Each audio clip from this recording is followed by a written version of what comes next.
You're strong. I know.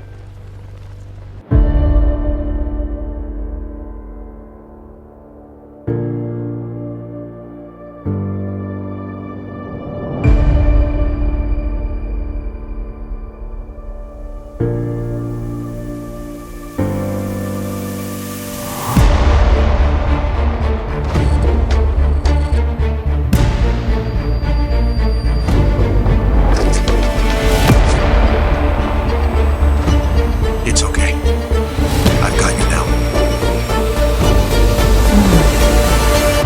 Just like in the movies. Welcome to Super Wonder Legacy. I'm Jared. I am here with Brit. What's up, Brit? Hello, hello. And today we are talking about my second favorite comic couple of all time and how they align with Super Wonder, Aquaman and Mera. Yeah. Yes.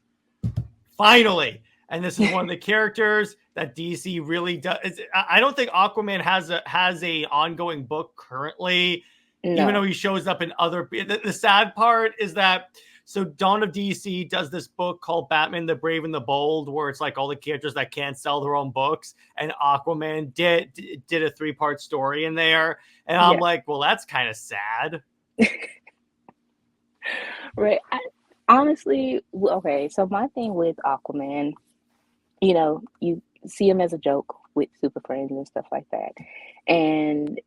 But honestly, I would say that New 52 and DCEU really put the character on a whole nother level to really, I guess, want to dive in to his, mythos and everything like that. The funny part is I saw this meme around 2017. That was 2017, the year Aquaman jokes finally died. Yeah, because I mean, these characters are supposed to be campy, and they have, which is very much a double standard, because so many, Superman fans or whatever, they want to take Superman seriously, even though he has on the red underwear. And Batman had Adam West. At that time, Adam West, it was basically going to kill the character. So they made him darker. But thank you, Frank Miller. But now Adam West, his legacy as Batman is beloved. Yeah. And it has aged quite well. But other characters like Wonder Woman, with the bathing suit and, all of that, even the Amazons, as we discussed last week, that they don't take women characters serious unless they are the femme fatale type characters, the serious, killing and all of that. But Wonder Woman. The funny part about that, as it relates to Aquaman and Mera, you also have the people that for some reason ship Wonder Woman with Mera, but then complain when you talk about Superman and Lois, going, "Oh, that's a classic couple." So is Aquaman and Mera. Or that they're married. That they're married, yeah. And we'll talk about that in this episode, because, oh boy. Right. So, you have Wonder Woman, just her whole thing, that she's misunderstood, and you can't have a female character that's, peace-loving and free-spirited, and she will be labeled as the female Superman, which, again, no one wants to read anything to understand the differences of those two. Yes, she is the female counterpart, to be the natural female, to the female representation, but they are completely different characters. So with Aquaman, he's just like this fish talker. And even with what was it, SpongeBob with Mermaid Man and Barnacle Boy. They were literally in Aquaman costumes. Yeah, so you had Aquaman and Aqualad, at that time as parodies. So you, as a culture or whatever, we of course have to evolve and shift. And it's time for a lot of DC characters to, yes, keep some of their campiness, but also at the same time, the fans can't have a double standard because you can't have Superman, just they will rage if he doesn't have the red underwear. But DC with fans having a double standard? Gas. Tell me this isn't true. right, but Aquaman, he can't talk to fish, like Hmm. or stuff like that. So giving which you will provide a deep dive of Aquaman's character and his lore will hopefully, bring in more people to want, to read his books if he ever get a book from DC. I will say Aquaman was one of the Aquaman and Green Lantern are like the two characters besides maybe Batman, but then it was Tom King that really their rebirth books were fan freaking tastic. But it's kind of funny. We talk about the DC documentary a lot. Jeff Johns in that goes into it where he was like, when he took on the Aquaman book, they were like telling him, well, why are you doing Aquaman? He's a joke. And he goes, yeah, but I like taking characters that are a little more niche, that aren't really well liked, and like breaking them open and showing you why they're awesome. And he certainly did that, as I will show later. But to start off, so Brit and I have this little story. It was included in the Superman Wonder Woman annual #2 from the new 52, of course. And it's kind of, you could call it the double date of SuperWonder and Aquamera. So we figured out, let's play around with this one. So let me pull this up and we'll get started on this crazy train. So it starts off, the friends are having just a regular dinner. And I like to start off how Diana going, I kind of prefer Atlantean cuisine over Kryptonian. Even Clark's like, yeah, me too. I mean, honestly, unless Clark I don't think he's a bad cook. Martha would never let him be a bad cook. Mm-mm. But if he does try to cook, like that does give a whole different idea. If he ever like found a journal, a Kryptonian cookbook or something, and tried anything, it's just a different. Welcome to Rouse Tacos. Like that would be such a cool story, just a goofy something summertime one shot or something just to play around with. They never actually explore the lore in that sense. They always make it seem like, oh, the surface level Krypton, blew up and the culture is lost or the culture is evil, sanitized like Byrne did. But the richness of it, or it's dangerous, but the richness of what New 52 did for Krypton is it gave it life, and you actually were able to see that no, this is a culture, this is multicultural, advanced. I would say, even if they're aliens, they're still human-like, so you can relate to that. Yeah. And so for DC to just sanitize Krypton is kind of like you really complain or that there's no stories, that no one is invested and interested, but you are limiting yourself with the possibilities when you degrade or just basically degrade and belittle what you can have with these different cultures within the DC universe. A buddy of mine and I were flipping through a John Byrne Superman book. I think it was called The World Snatchers or something like that. And Superman refers to Clark Kent as my true identity. And I'm like, yeah, I get it, but yeah. But so continuing on to the story, I really like how like Aquaman just all of a sudden goes, hey, Clark, I was thinking about our battle with Darkseid a little while ago. And then Mera's like, that's our cue to go swimming so we don't have to be bored by stories of battle. But I get the feeling that Diana would be just as interested because she was actually there. That's the one thing. I'm like, wait a second, Diana was actually there too. What are you talking about? Whatever, but you might as well. So Mera essentially takes Diana on a tour of Atlantis. And here's the thing. this is where we get really into why, kind of why we wanted to do this, and some ideas I had for a project Brit and I are working on. So Aquaman and Mera have a conversation about relationships, and obviously this is around the time, this is actually in the time of the new 52 when Superman and Wonder Woman are dating. And I like how they start talking about what a man Clark is. And I love how Mera goes, personally, I like a little more swagger, but I have to admit his chest and shoulders are impressive. And then Diana goes, I may have noticed once or twice.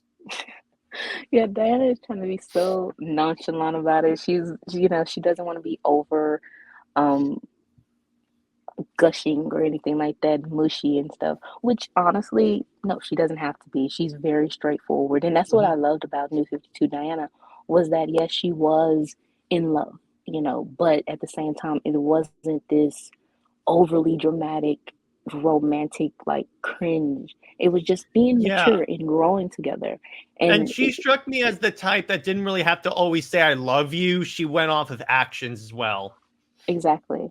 The one thing that about this story though is that they or Diana needed a the scuba gear or whatever, the face mask. I would want her to be able to breathe underwater. You know what's Like, hilarious? I don't think she needed that in Throne of Atlantis. she didn't. Yeah, So I just, you know what's kind of funny, but until when you brought that to my attention 2 seconds ago, I literally just realized that. I'm like, wait a second, she didn't need that. honestly, in all of like Diana has never needed a face mask. And I mean, she grew up on an island. I'm pretty sure Diana has deep dived in the ocean, you know, or sea I in think it's so she could Themyscira. talk underwater. I mean, even in Kingdom Come, she had the helmet, so it Well, wasn't see like, that yeah, that good. is a little different because they switch on and off. You know, can she breathe in space? Can she not? If she can breathe in space, it's like a limited. So that makes sense. But with underwater, I mean, she lived on an island. I'm pretty sure she has, you know, trained herself, and the Amazons has trained to be able to breathe underwater. True. Plus, she's a warrior and stuff, so you'd think that would be like a thing. I also do love this notice where this moment where Mera goes, and Brit, we have to use this in our story. A blind dolphin could see the way you two look at each other. We need that line somewhere. Yeah, that is. That is such a fantastic line. Oh my gosh. A blind Wow. dolphin. I mean, that is. Someone has got to tell that to Clark and Diana. It's like, yeah, a blind dolphin could see that. Yeah, that was honestly, there was some wonderful moments of that, even if their love wasn't displayed, you know, as just a prominent thing. You know, how so many writers feel like when they're writing couples, you have to have other characters be like mouthpieces or whatever. And it's very apparent that you're trying to sell this couple, but let it be natural. You know, a Yeah. lot of the traditional couples, like Clovis, I mean, any other couple has to be, you know, put down for them to be propped up. And I Well, can't yeah. stand that. And comic historians, RIPs, kind of alluded to that when he was on my show, because we were talking about Clovis, and he brought up about how like you have to do all this stuff to like prop up human love interest for when you have a superhero, because it's different with like Batman, Catwoman, because they're relatively on the same level. But if you have like Superman and Lois, there's very little you can do to make that beyond the she has to always be saved by him. So that's I understand from a writing perspective why they fall into that trap. I just kind of wish they wouldn't, because honestly, at this point, it gets really annoying. But if you notice on that, on the whole couples don't always have to be lovey-dovey. That's one of the other reasons why I like the Charles Soule book, and as I will bring up later, the Aquaman book from New 52 and Rebirth, because these two couples were to get Superman was with Wonder Woman and Aquaman was with Mera, but it was never like, oh my gosh, my love, I burn for you. No, it was like, I know that's my Shakespearean impression, but they were like, yeah, we're together. We're going to have moments where we're like very intimate and very cuddly and lovey-dovey. But the other times we're going to be focused on the task at hand. I mean, after all, Wonder Woman does say the world comes first. Exactly. And also, what they have to do for the human mortal love interest is the Clark and Diana, they have to be brought down to Lois and Steve's level. And Clark and Diana's humanity is, linked to them. Is if they are romantically linked to them, then that justifies who they are. And that really ticks me off, when people say that, because it's like, okay, in reality, and for me, this is fiction, but I also, just being a logical person, I put the situation in the perspective a little bit of reality to make sure that it makes sense, especially as a writer, because you want these characters to feel natural as possible. And I question, like, okay, so is your humanity as a person, are you romantically involved with somebody?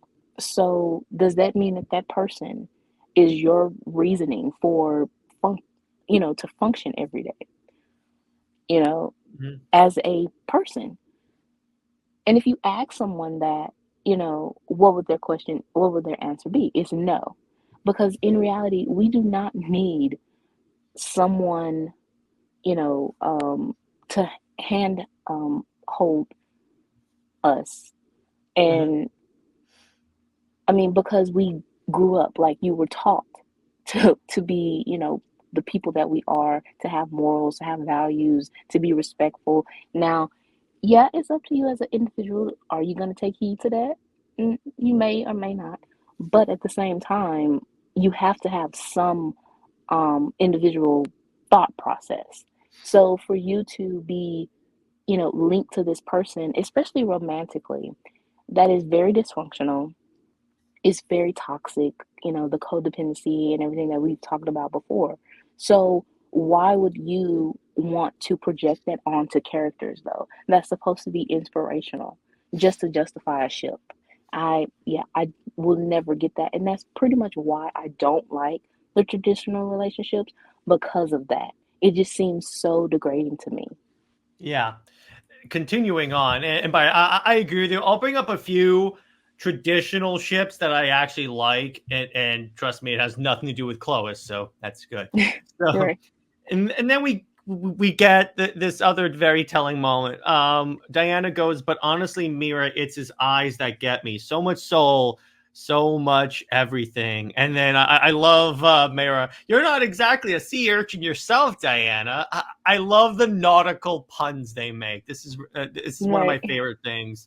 And I like how they go into how they both really understand. And in the next page, they kind of go into this, but I'll start the discussion here.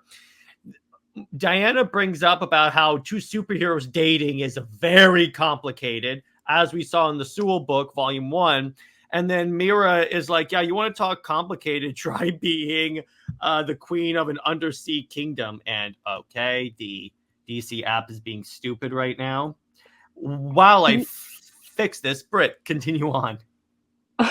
Oh, honestly, I was going to say that app, I see a lot of complaints about it. It's because randomly I don't have it. So is it that bad? Well, it's because I pretty much recently there hasn't been a time when I'll be reading a comic and after a while turning the page, all of a sudden it'll just go back to the beginning of the issue. Wow. I'm like, DC, fix your stuff. I mean, they they really put the definition in broke. I mean, broke out, broke without money, broke comics. Ugh, Well, just it's broke. WB. But anyway, so what do you? So that's the first similarity that I think we should really talk about is the way that they both are in a very, very, very, very complicated position with the Complicated. relationships. Yeah, exactly. And it's like when you look at like Mera, she was her original mission was to kill Arthur. Right. Yeah, it's like she was sent. By the way, so fun fact: the character Dolph Lundgren plays in Aquaman in the comics. That's her father. Sorry. In the comics, that's her husband. Oh, So she was married I did before not know that. Arthur. Yeah. So she was sent to get close to him and kill him. But in the biggest sense of irony, she ended up falling in love with him. And honestly, as the first part, to have a really interesting, like, Daddy, how did you and Mommy first meet? Well, you see, Arthur Jr., your How I mother Met Your tried to kill Mother. me. Oh gosh, Yeah. but it's really cool, and I'll allude to it do it a little later. I mean, the way that these couples are really just stand out is, Mera, they are the king and queen of Atlantis, the underwater city, just protecting so much life, and what that means, um, in I would say an eco way, Hmm. um, and then Clark and Diana are, of course, on land, and they are like this, I would say, a celebrity couple, Hmm. um, and very much because I want them to be global heroes. Like, I can't stand Clark remaining in Metropolis. I let that go. So Hmm. to me, they are very worldly, global heroes, and they travel around and everything like that. As ambassador and reporter, I would love for them to have, and we'll get to that point, but the secret identities to be open, um, and yeah, to show that they try to balance basically being celebrities and Arthur and Mira being king and queen. That is so much potential of exploration of a relationship, and how far can you go of the straining of it, with going back to traditional relationships, how much straining really can you do with two basic reporters, or the Hmm. fact of Diana and Steve. I mean, he's in the military. That really should not work, period, because she's fighting against, the American military. And that Yeah, goes against, particularly in the Tom King run, that's yeah, that's a bit of a problem there. And yeah. It's kind of again, like, Diana, what are you? It is really questioning her morals, and it's kind of like, Diana, you're being double standard right now. You, obviously, Steve watched Sleeping with the Enemy recently. yeah, Yeah, definitely. But going back to that again, it's like, yeah, how much strain can you have with two reporters? It's the same thing of what Comic Historian said when he basically said there's not that much you can do if one's a superhero and one's just a regular human. That's partly why they went with Superman and Wonder Woman when they did the new 52, because it was like there's so much more you can do, because she's hmm not, Wonder Woman is clearly not the damsel. And to Tomasi's credit, not even he made her the damsel when he took over. They still had moments where they were both badasses in the book. Do I wish Charles Sewell had stayed on? Hell yes. But I'm saying the new we all writer do. could have really could have turned Diana into a damsel. Yeah, I mean, I'm Tomasi, just trying to be nice, King, Brit. I'm just trying to be nice. I understand. I mean, we can do so much of niceness, um, from what from Tomasi, beep beep, but but you know, yeah. It honestly, this whole annual was beep. Uh, particularly that first story, and I was like, this is BS. Yeah, it really, like, you really try to, what this annual was it was rewriting, everything about the relationship to justify a breakup in the most contrived type way. And again, as a writer, it just made me cringe. It just, when I read it, I put it down. I was like, nope, I'm gonna forget about this because it was awful. And to purposely try to put drama where it was not in the first place. I mean, you first Exactly. started off the first issue, issue 13, with rewriting their first meeting, of making it sort of antagonistic, when obviously it was written, I think, three times before Tomasi, 3 or 4 times before Tomasi, and it was very flirtatious. So why would you come in, with the book itself, and try to turn it antagonistic? And you say no drama, no conflict. Okay, the drama has to make sense though. And you Well, have yeah, to not only understand where the that, drama comes from. Not only that, in the story literally after this, in the annual, that's the one where Clark finds out she's the god of war, which we already saw at the last issue of volume 1. But anyway, he puts in like Clark is all of a sudden being a spoil sport, like saying, "Why didn't you tell me?" And I'm like, dude, Right. we addressed It's this like, at the don't end you of already volume know? 1. Right. It's like you already know. And then the fact of him getting mad at it, when it's kind of like, yeah, being addressed, he thought it was cool. He didn't understand it. They didn't explain it. They went about it, and he was like, oh, okay, end war, bring peace. That's it. That's all. But Mhm. this, again, you're making drama where it wasn't any in the first place. So, just being so reckless, and just, and that's pretty much why people don't want to pick up the book, because they think it was only written by Tomasi. But Nope. it's like, no, you need to read volume 1. First of all, volume 3 is printed on the cover of the book. So you wouldn't be confused, as, And the funny it has part to be is a that volume 1 and 2 before. the fan base that talk about it universally acknowledge that volume 3 and on sucked. Yeah, because it does, and it's purposely, that way, because they were transitioning to rebirth, and to know, again, you purposely ruining a relationship, a status quo, um, that you could have easily, transferred to another Earth, to being elsewhere or whatever, if you wanted the old status quo back.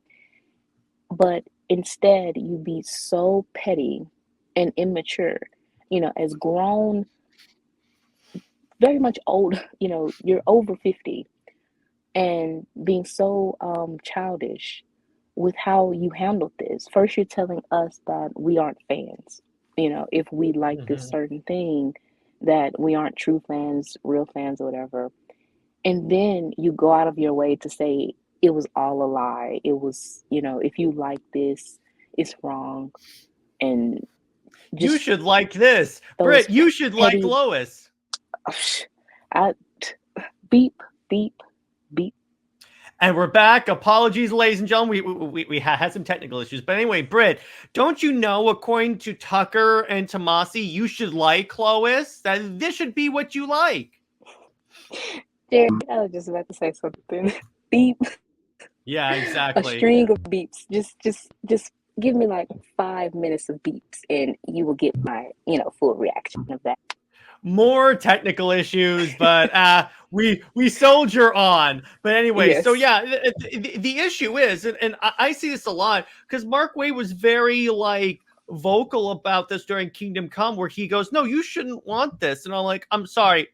I don't know if you guys have any retail experience or any experience running a business. I would hope you would, because technically your brand is your business, but you don't get to tell the customer what they should want. You find out what the customer wants and then you provide it.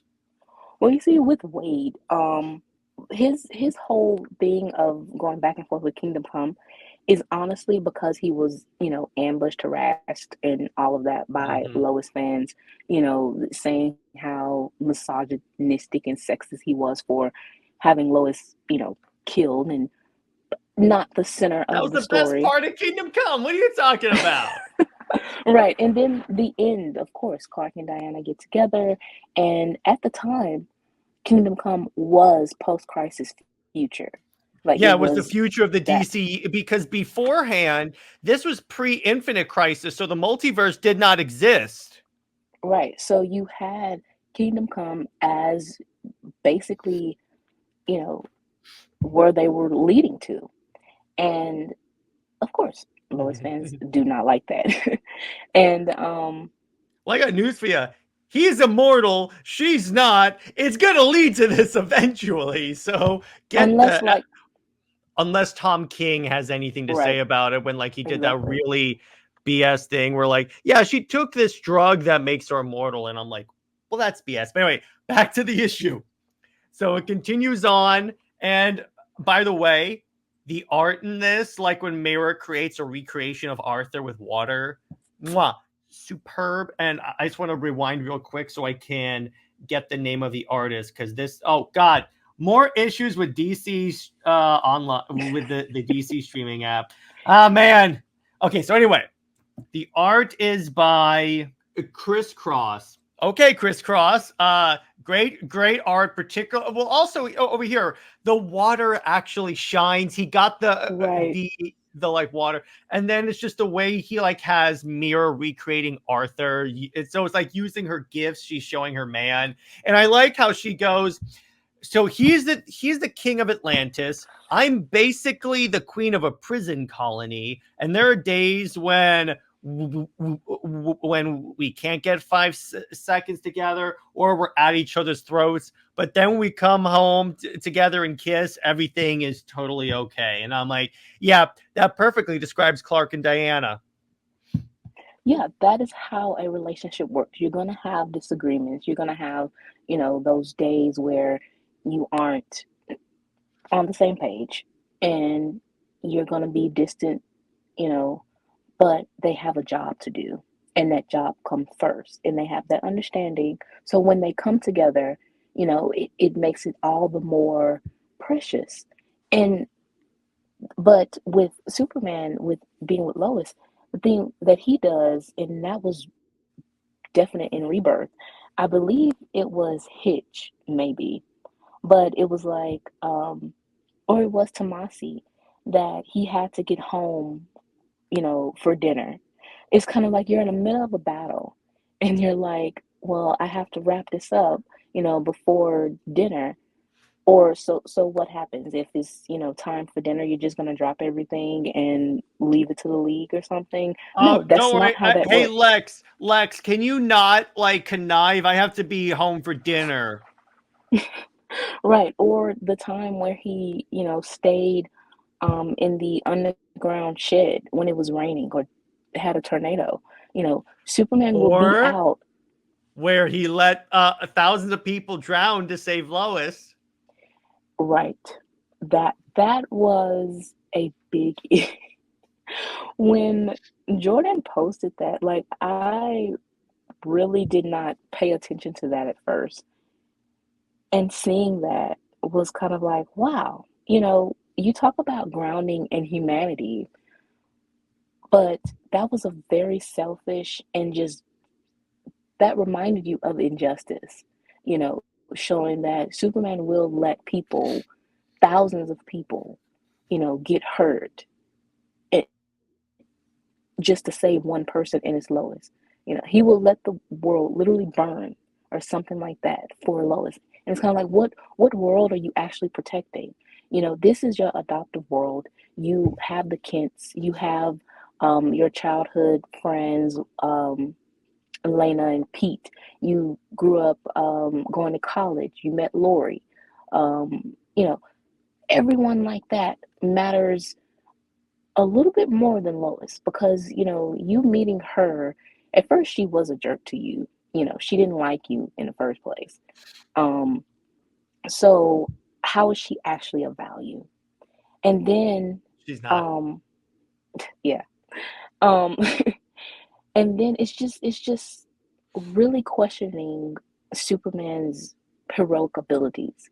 You know, you are supposed to sacrifice. And in reality, again, thinking of logistics, firefighter, a police officer, someone in the army, they make these sacrifices and leave their families to do their heroic duties all the I mean, he's a time. first So why responder. is it?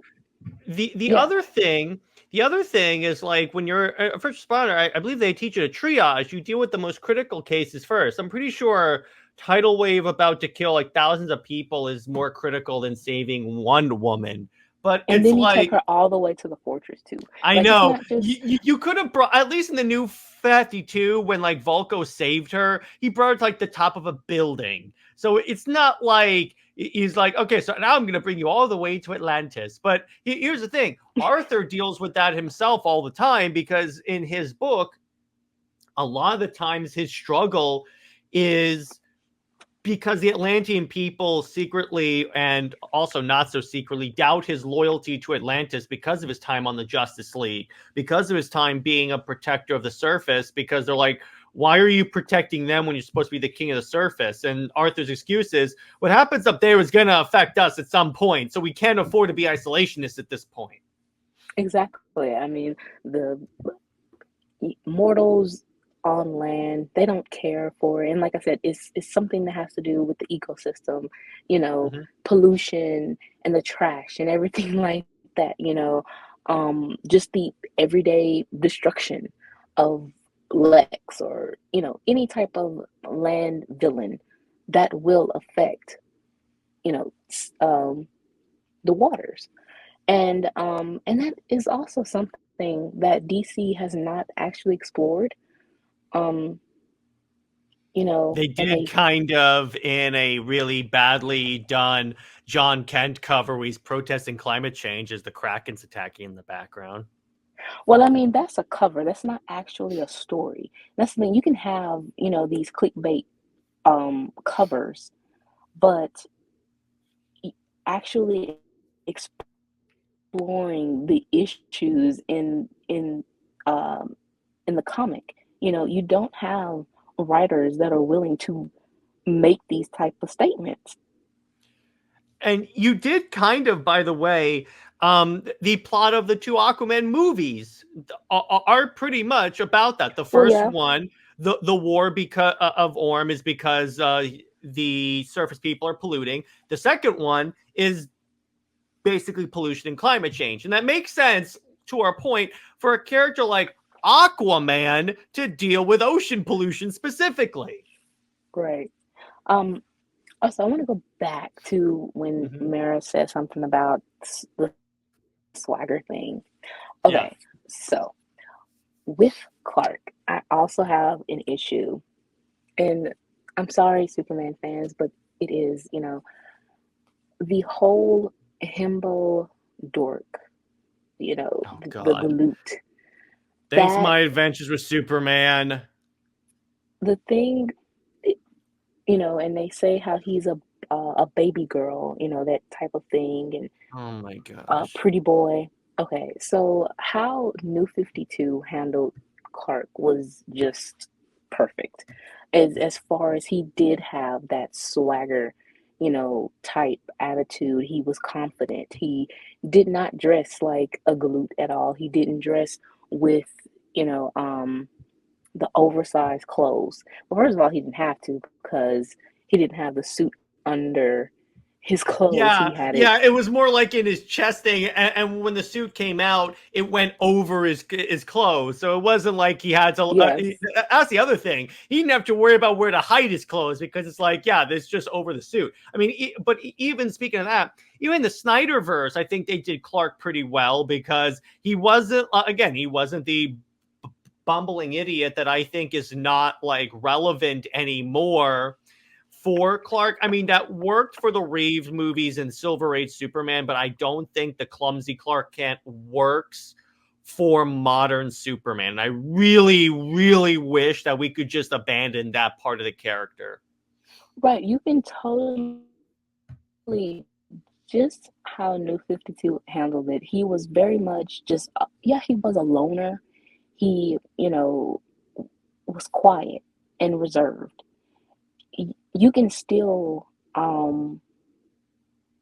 portray that difference between Clark and Superman, because Superman, what he doesn't have on the glasses. He's much more open and confident, and and really socializing with people.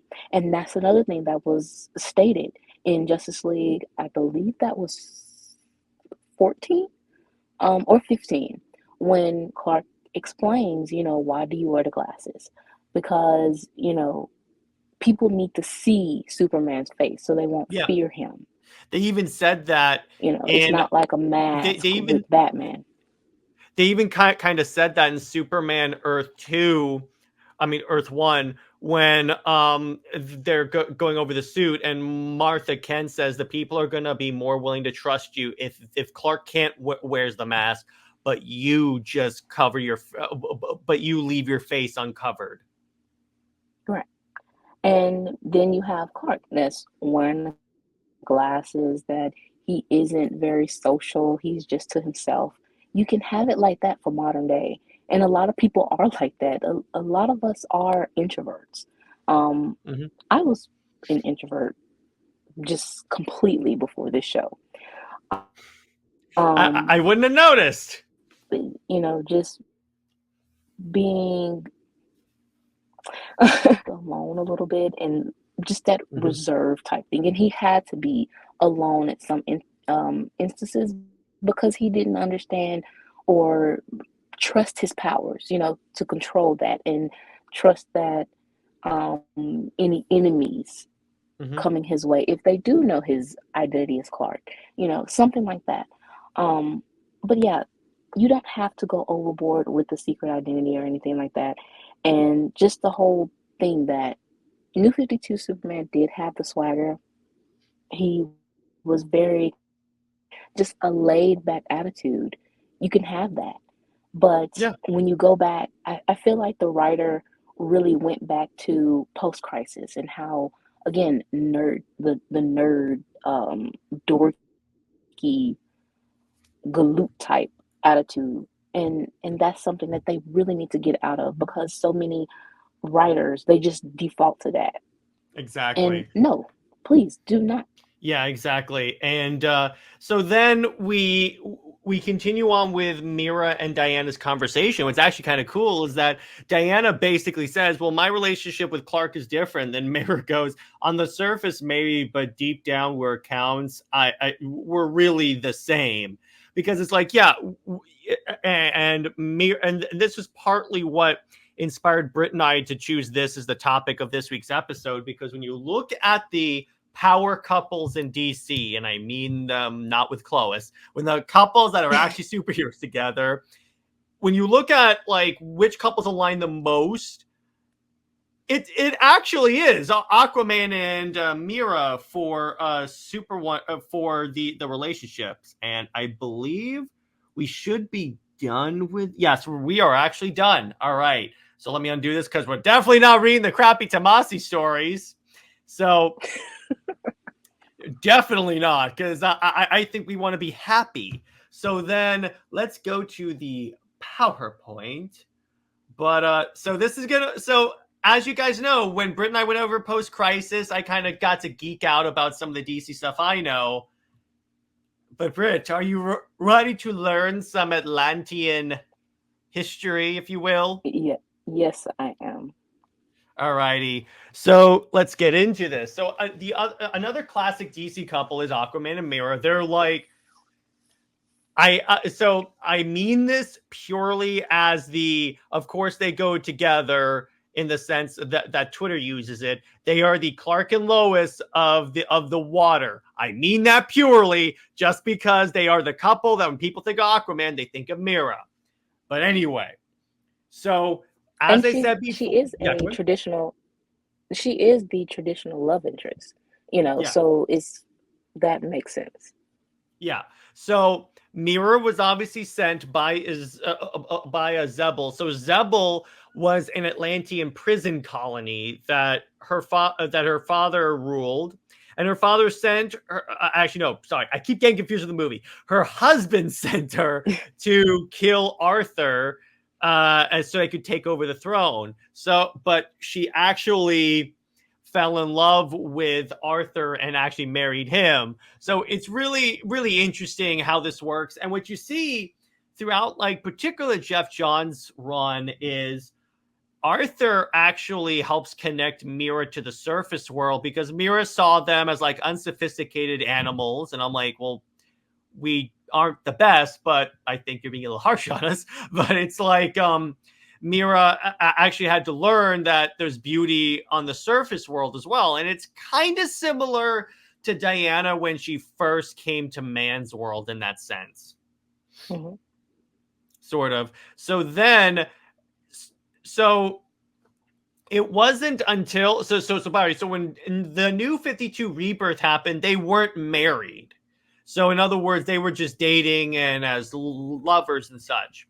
It wasn't until Rebirth #1, the book when they brought back Wally West, where Arthur actually proposed. And then so the Rebirth book is them preparing for marriage. And there's this interesting thing where so part of the Atlantean marriage ceremonies is Mera has to go to the sages of Atlantis for like their blessing, for like their like predictions of the future.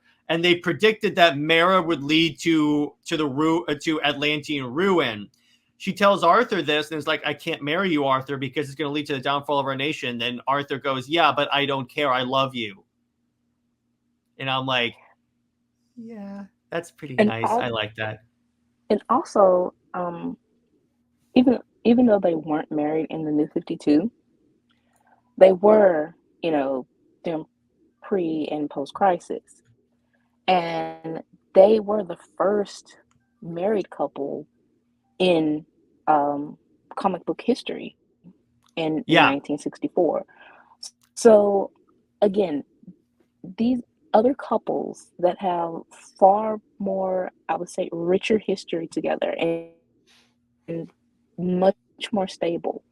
DC does not give them the proper acknowledgement because with other traditional relationships, or basically close, they are not the end all be all, the marriage or whatever that has been basically the top one. It has been Aquaman and Arthur and Mera. So for them to, I think even Scott and Barda too, that have been the most stable relationships. And while again they do have conflict and things like that, and the right kind of drama, because even Arthur Jr. was that was a whole thing. They still are the longest lasting marriage of comic books. So to say that Clovis is the number one, and to say that Clovis is the number one, no.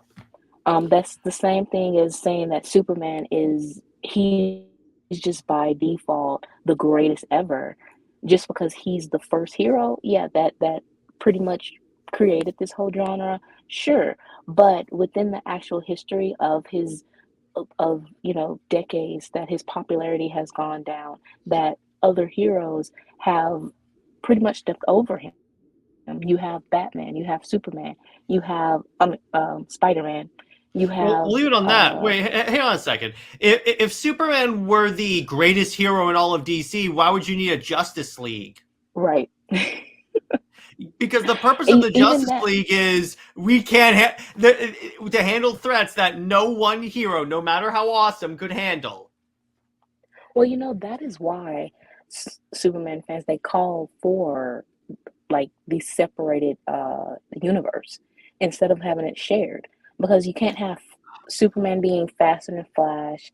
He has to be stronger than Wonder Woman.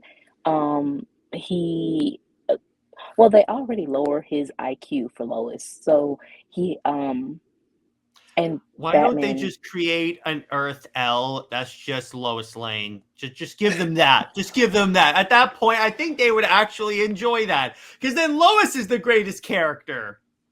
Well, Tom Taylor did write her as the president like twice for Yeah, and I'm like, wait, in Deceased, I'm like, how, why is she qualified? yeah, he wrote that in Deceased and the Dream issues of Injustice. It was kind of like, okay, Tom Taylor, you're How is going a she? little bit overboard. Well, even in Deceased, it's not like she led anything. She was constantly being saved. What Right. qualifies her to be president of Earth 2? And what is also within Injustice to have her as president and then Superman be like this like this authority figure. So he basically is, deep down evil, and he wants to control the world, even with Lois. So it's kind of like, It's because, again, as we've mentioned before, Injustice is the biggest contrivance in all of DC that you need all this stuff to fall into line. Otherwise, under its own rules, the story falls apart. yeah. I mean, I know it was a video game at first, and it was just to make DC characters fight each other, and it's basically, Bizarro World Kingdom Come, but the fact of its impact that has made Superman so unlikable and just And questionable Superman and as a Wonder Woman, where people think yeah. it leads to injustice, but I'm like, But it's but kind of like, please read the characters. actually read it and actually read like the first volume to know that's not just Lois Lane. But anyway, so New 52 had an interesting list that Brit sent me. So this is the list of the power couples of the New 52. So it's kind of, so number one, interesting, Superman and Wonder Woman. Interesting how that works out. Number two, Yes. Aquaman and Aquaman and Mera. Mera. There you Yeah. go. Part 3, Batcat. I'll take that. Number 4, Apollo and Midnighter. Okay, I like that one. Number 5, Green Lantern, Star Sapphire. There you go. Yes, please. Number 6, Barda and Mr. Miracle. I'll take that. Number 7, Hawkman and Hawkgirl. Number 8, the Joker and Harley Quinn. Oh no, this is the list that contributed to Joker and Harley Quinn being seen as couples goals. I'm like, no. Number number 9, Green Arrow and Black Canary, and I love number 10, Larfleeze and his power battery. Britt, I've explained to you who Larfleeze is, right? I think so, but you can explain it again. So, of the Lantern Corps, there's the orange one of Greed, and there's only one Lantern named Yes. Larfleeze because Yes, he you won't did. share the ring. They did a Yes. story on Christmas time where he wanted to find Santa Claus because he heard there was a dude that when you make a list, he will bring you those things for Christmas. So he has like a mile-long list of things he wants, but doesn't show up. So Christmas passes, but Santa never shows up, obviously. But Yeah. so Larfleeze is like, I am going to kill Santa. Oh. Now, okay. Now, I don't remember you saying that, but that is interesting. So good. But yeah, that's why the Larfleeze and his lantern thing made me laugh when I first saw this graphic. But I do find it interesting how number 2 is Aquaman and Mera. I honestly would have thought Batman and Catwoman would take number 2. Well, honestly, with New 52 and Batcat really didn't become a serious thing until like the Hush. Mm-hmm. So, in that time, you had Batman and Talia until Morrison. That happened. But the list is very much accurate because Superman and Wonder Woman, what makes them so special is they were friends, in the shared universe, and we've always had teases, or they have been, a couple in Elseworlds. But to bring them together, they are, and it's not just physical power though. So when you say power couple, it's not just a power scaling thing. It's not just about raw physical power. It's about their impactfulness in the world. So they can, and the recognition too. So Superman and Wonder Woman, of course, number 1. Aquaman and Mera, again, they are the longest couple to have been married within comics.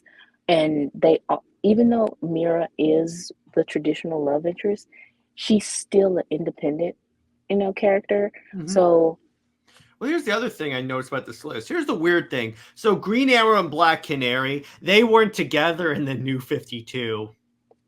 well, that's what I'm saying is that this list really shows couples that are recognizable, though, and that they are superhero couples, So you you notice know, how Lois is nowhere to be seen on this list. because honestly, she isn't a. sh Again, it's not about the powers, but it's just like Lois Lane. That's not a superhero name, But so, Brit, according to Tomasi, she can operate the Hellbat armor. a lot of jumping the shark to justify her, but then at the same time, he had her baking pies. Mhm. So, so I really don't If you're take. talking about Lois being this crack reporter that's like so awesome, how come for like the entirety of Tomasi's Superman run, she was just a regular housewife? Yeah, she was a glorified housewife baking pies. She even, I think it was one issue where her only dialogue within that issue was asking Clark, does he want a piece of pie? And I'm like, wow, that for you to want this to be of equals or something, that was very chauvinistic. Yeah, I was about to say it's very misogynistic. It's funny how the writers, when they try to hold up female characters, like occasionally they come off as very misogynistic. It's like those dudes like Joss Whedon that wear the shirt that says this is what a real feminist looks like, and I'm like, Yeah, yeah, someone needs to have a background check. right. So, Oh, gosh. but going back to the list, so Yeah. yeah, with Batcat, they are dysfunctional, they are toxic, but at the same time, um, they are iconic, in their own right and becoming more. And also, even though Aquaman and Mera, they don't have much merchandise, but they are, like I said, still a powerful pair within comics. But Batcat is a pairing that has been paired, in the movies, merchandising with Superman and Wonder Woman. So that is why they are number three. And of course, being Batman, you know, Batman we has would got know to be that. in the top five somewhere. But even with, Yeah, with Aquaman and Mera, I could see from a marketing perspective where that works because it's like King and Queen, mermaids, and all that. So I could definitely exactly. see how that appeals. It's like with Superman and Wonder Woman, the perfect man, the perfect woman, or with Lois, the perfect man and her. Right. Um, I mean, you can honestly, with merchandising, it's kind of, it's not that difficult because honestly, how hot it is right now, middle of summer, you can advertise like an Aquaman, I don't know, uh, I would say like one of those kiddie pools or But wait a second. swimwear. I am really surprised they didn't have. Remember, like a couple of months ago, they had that Ginort like swimsuit issue where like they included like a small, where they had like a bunch of beach themed like pinups and then a few That is stories. right. Why wasn't there an Aquaman story in that? Oh my God. That's literally his thing. They didn't have an Aquaman story nor a cover. It's They kind of all they had was like a story where like the women of the DC universe, not Mera, mind you, just hung out on the beach. wow. What? Wait, yeah. DC and their decision making is, yeah, something His is his wrong. he's literally called Aquaman. Yeah, that is right. I mean, the summer should be his thing. That should be the theme. And they just, yeah, Because you could do a lot wow. of really hot covers with Aquaman and Mera in the water, Yeah, you really can. and And they it'd be have. so beautiful. It Yeah. would be, um, but again, DC does not think beyond. And like I said, it's the summertime. It's hot. 105 degrees outside. Everyone is going to wear basically no clothes. So having Aquaman printed, um, summer wear or It's 85 where I am, so suck it. just hush. This hush. You're lucky, aren't you? Yeah, where you are, I would think that it was actually hotter, but wow. There are times where I have the weather app on my phone where I've just done it for giggles. There are times it's been hotter here than Iraq. That's not normal. It's not. I mean, okay, so just going to like the mailbox is kind of like, good Like, Lord. I'm not even wearing hoodies in the daytime when I go outside, but even I'm like, I need water. I need water. I mean, the sun beams, and like I said, just going to the mailbox, the sun is beaming, just like it blinds you, and it's kind of like, do I have to have on sunglasses just to go outside for like Yes, you do. 10 seconds? By the It's way, speaking of water, do you know what the weakness of Aquaman was in the Grant Morrison JLA era? If he wasn't in water for an hour, he would die. Wait, That's lit. an hour? That's actually how that's Aquaman's Aquaman. That's Batman's contingency plan to beat Arthur. He dosed him with the fear toxin to make him afraid of water. Oh wow, it's kind of cruel. It's Batman. What do you expect? But anyway, so yeah, and they've kind of gone back and forth on that. I believe the way it works now is no, that's like when Green Lantern was weak to the color yellow for no Yellow. reason until they explained that. But it's like they had a lot of weird weaknesses. Like Alan Scott is weak to wood. What? Alan Scott, the Green Lantern, is weak to wood. I mean, it's like it's not registering to me. I know it was very, very, very strange. At least in Hal's case, they gave him a legitimate reason for it. But wood, Yeah. so I could defeat you. I could defeat a Green Lantern with my desk. Wow. That. They had a lot of weird stuff in the Silver and Gold. Yeah, Anyway, so definitely. continuing on. So a refresher on SuperWonder is that the thing about SuperWonder is that they are the mother and father of superheroes. Lois is not the first lady of comics. They are partners.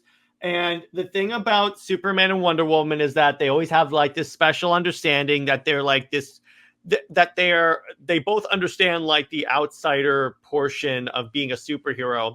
And again, this is what Justice League 12 did really well. And the thing about Superman and Wonder Woman being a couple is that it took that one step further because it's like you don't have to be alone anymore. And that's honestly why I really gravitated toward this pairing when I first got into comic books.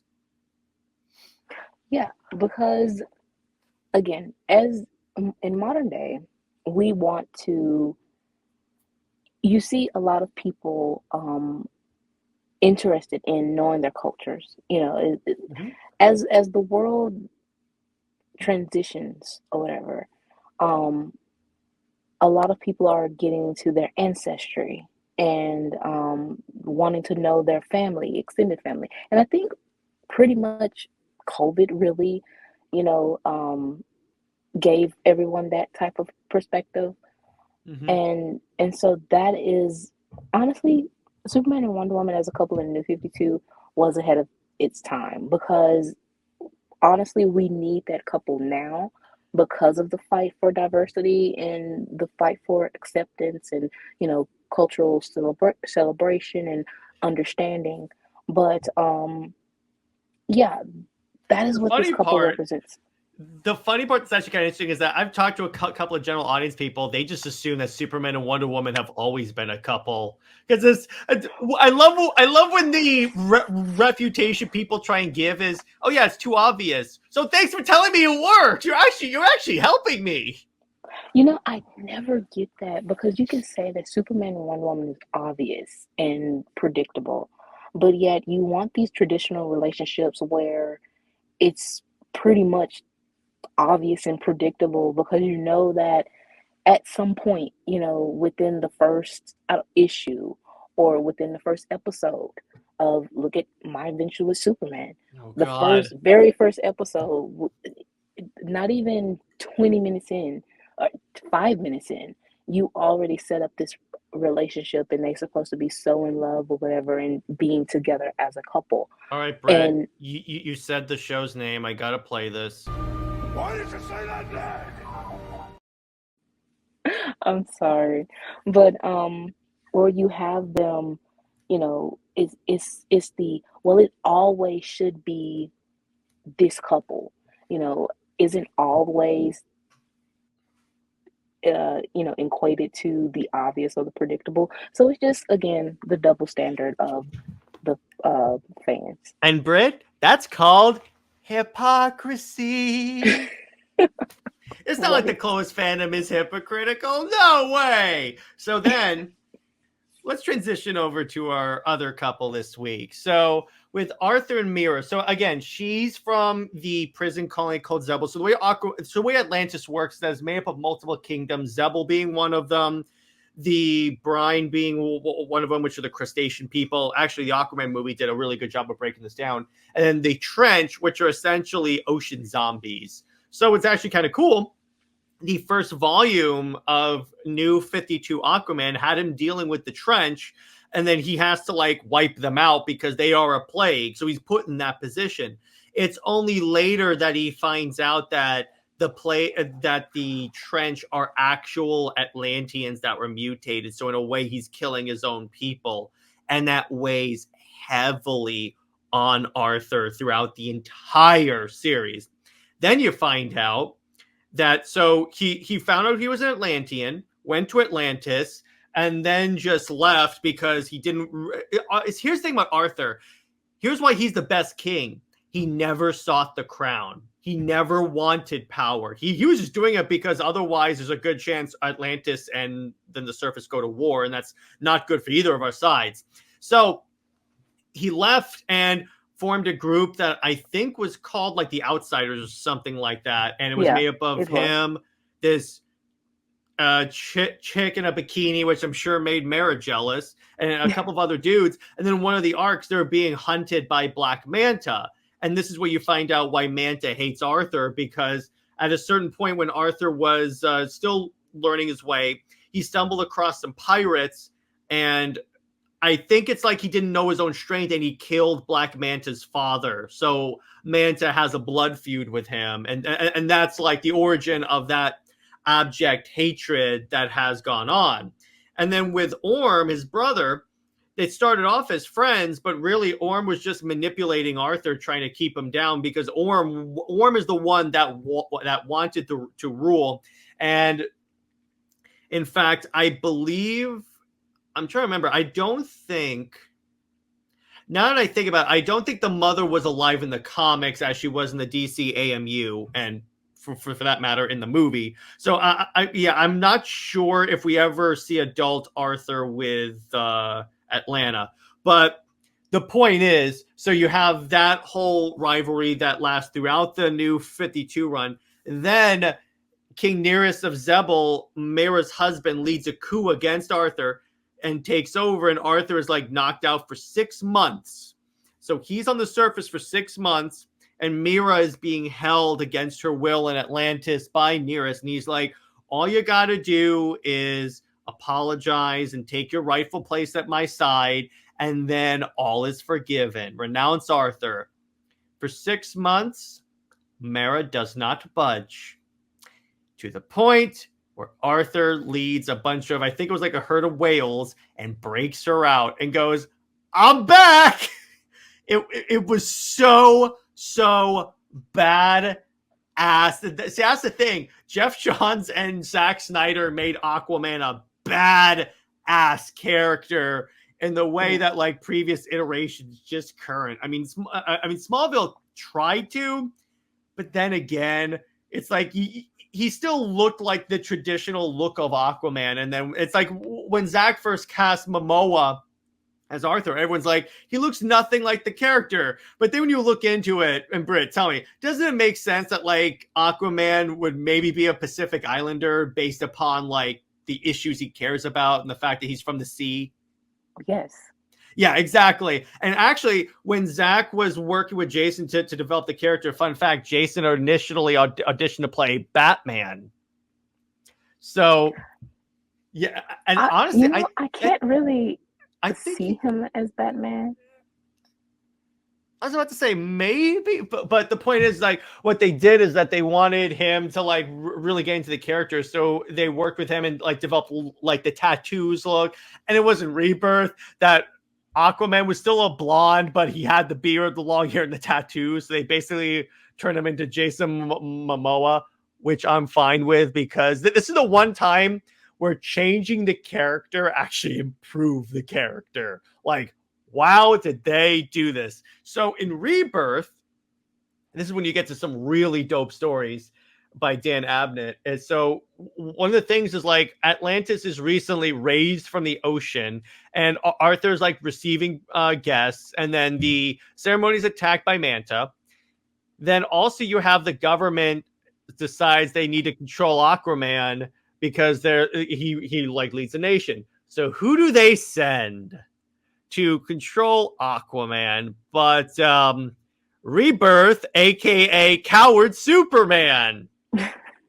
In other words, he's doing the bidding of the government, going up against a close friend. Where have we heard this before? And let me tell you, Aquaman beats the crap out of Superman. That's what I was just about to say, is that oh God. I mean, Aquaman still gets laid out, but he puts up a hell of a fight. And then it's honestly, like, yeah, go ahead. I was rooting for Aquaman to beat him up because Coward Superman goes down for the count. Because honestly, the way that story, I didn't read it all, but it just seemed like Coward Superman came in and he was trying to be this like preachy, authoritative. He was literally the Dark Knight Returns Superman. But yeah, it just seemed like, okay, here we go again with the government stooge type Superman that we were trying to get away from. Thanks, Tomasi. So yeah, but obviously you love that, burden so much. And like this is why, the general audience cannot take Superman seriously when you turn him into a government stooge. Yeah. So I haven't told you what happened later in Rebirth. You will so love this. So Aquaman gets cooed again, and the Atlanteans raise, I think it's called the Iron Crown or something like that, and it's a like cage around the city of Atlantis. So Aquaman is supposedly killed. He's not. He's just like hurt, and I believe this was when he had a little bit of amnesia. So Mera's stuck outside of Atlantis. So what you see is, so the Justice League gets a call and they're like, there's like a crap ton of tidal waves and maybe a hurricane happening in the Pacific. Can we go check this out? So they roll out and check it out. And there's like Mera trying to break the crown. And then Mera like takes on the entire Justice League and like lays them all out until like they talk her down. And what's kind of cool, this is when Mera joins the Justice League. It was kind of funny. Simon Baz asked Batman, are you sure we could trust her to be on the Justice League? After all, you saw what she did to us. And then Batman goes, yeah, I saw what she did to us. Imagine what she'll do to the bad guys. And I'm like, yes. That was the only time, honestly, Batman actually was like, wasn't so paranoid. It was like, yeah, we want you on the team instead of wanting you off the team. Yeah, I loved it. But anyway, so Rebirth and New 52 were fan-freaking-tastic runs of the character and really redeemed him and made him like the modern icon that we think of today. He was always like kind of iconic, mostly for being a joke, but this is what really like made the character the badass that he is today. So then we continue. So here's a similarity that I noticed before we started recording. So Aquaman and Superman both actually help their girlfriends slash wives connect to humanity, because it's like it's a simple thing. In like the top right image, Arthur is going through a photo album with Mera, and he's explaining to her the concept of skiing. And then it's kind of funny. She goes, "So you're using pieces of wood to slide down frozen water? It sounds terrible." And then in the next panel, she goes, "When can I try?" And You I'm know, like, that is so cool. yeah, that part of Diana and Mera showing Clark and Arthur the otherworldliness, the more fantastical part of life is, and then for Clark and Arthur to show Diana and Mera the more, settled down, um, more, I don't want to say humble, but just the everyday, normal thing. Mhm. Um, and it's well balanced. It's not treating them as like they don't have humanity though. That is also the thing that we have to get clear. Humanity has nothing to do with them having like this godly attitude, or um I would say questioning them as they're going to turn evil. What this is just, and that is why I like more so the cultural perspective of it, is that it's Mhm. just showing of a different culture, not so much as humanity and human, this human superiority act, or that you have to be normal to be accepted. No, it's just seeing it as a cultural thing, because what I do, what I like, is different from what you do and what you like, Jared, or what my family believe in and celebrate. Your family uh, believes and celebrate differently. So it's that type of perspective that really needs to be cleared up for people to stop trying to put in questioning or linking their humanity to just them trying to learn, different things. And also with that, and I like alluded to it earlier, is like the thing about this is that they both have the same type of cultural exchange, if you will. It's like Arthur teaches Mera how to like the wonders of being a man and a human. Same thing Clark does with Diana, and Diana and Mera both show their husbands slash boyfriends like how to embrace who they truly are, and like to like embrace their culture, because Mira would be fine if like Arthur decided, okay, I'm gonna be Aquaman, I'm not gonna like rule, because it's really, she's never pushed him really to be a king. She just wants him to be true to himself, if you will. So she definitely sounds like Diana in that sense. Right. And that is also, I want to bring up, is how, well, I understand that, again, Mira is a traditional love interest. Like she is the set love interest. So I guess that is, or that would be more accepting, right? But given that we are exploring, or explaining these similarities, and the similarities are so close together with um Arthur, Mera, Clark, and Diana, it's kind of questioning now, why isn't Clark and Diana being accepted, but Arthur and Mera That can? is so true. Wow. I Because never they thought of that. both I'm like, exist. wait a second here. All you traditional couples, and they'll bring, what's kind of funny? I guarantee you, if you go to like the Arthur and Mira people and ask them, why do Arthur and Mira work together? They'll give you a lot of the same reasons why Superman and Wonder Woman work together. Right. And when other fans explain the couples that they like, and it's sort of similar to Clark and Diana, or it's something that actually is very toxic or whatever, it's kind of like, oh, so why are you judging Clark and Diana, or why can't you accept them? And the only reason why is because it's not traditional. It's not that Exactly. they are set. And it's like, okay, that can be a reason, and that's totally fine. But making up all this other beep beep nonsense, it's BP. like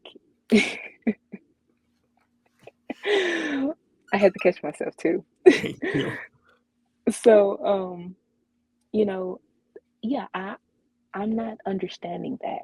So yeah, that was just another thing that I was thinking while you were explaining. It's kind of like, oh, their similarities are very close knit, So if you can accept Arthur and Mira's relationship, you can definitely accept Clark and Diana's relationship.